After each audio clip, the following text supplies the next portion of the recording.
Hi, thought I'd do a tutorial on the fuel injection system on my Bobcat, and because I had a little issue with it and I solved it. Anyways, down here under this tire, let's see if I can get to it so you guys can see. There it is. That's the fuel filter, and it was pretty dirty, plugged up. It's black. I only have 80 hours on this thing, but the fuel system was pretty nasty. But it's up underneath this tire, and to get to it, now you gotta reach up in there. But there's I show a rod over here. This is for the locker on the rear diff, and let's see if I can get my hand down in there. You can see this. Okay, this rod here coming out of the transmission is what goes into, gets pressed in. Oh, geez, if I can show you. You can see this rod here, this sticking out, and this hole here is supposed to go over that. But that's what puts this thing into lock, rear lock. And so you got to remember when you're doing this to make sure you put that in there right. But I'll show you. The fuel pump on this thing is what went bad, and I got the old one over here. Here it is. This is the old fuel pump, but it's underneath the dash, and to get to it you got to remove the floorboard and then pull the dash off. And to get the dash off, you got to take off all these connectors.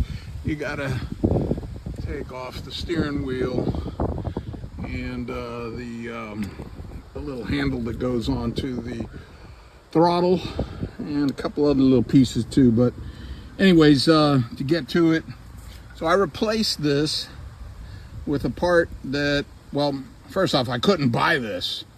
I could not buy this from Caterpillar, or not Caterpillar, Bobcat. And but it's just a standard fuel filter, fuel pump. So I found this thing on Amazon for 10 bucks, and even the connector was correct. And anyways, replaced it with that. Hold on. So let me show you the other side. This little Bobcat. It's a 1021 CT1021. Also 1025 is exactly the same, just a little more horsepower. But this is the diesel motor. Here's the injectors, the injector pumps right here, and it all runs off the engine oil. The engine oil creates the high pressure for the injectors, so it'll inject into the cylinders.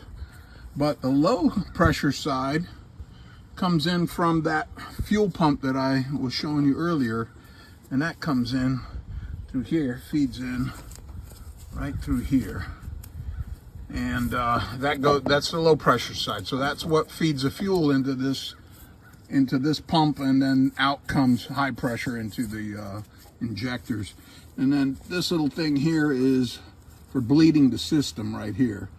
So there isn't a little finger or hand pump to prime these systems, but you can open this up just slightly and bleed the air out. Now this solenoid here, I believe, is the one that shuts the engine off. So when you fire up the engine, when you turn the ignition key switch on, there's two coils in here. One's on a timer, and that's the strong one that pulls the plunger back. And then there's the other circuit that is not on a timer but stays on the whole time, and that's the hold coil.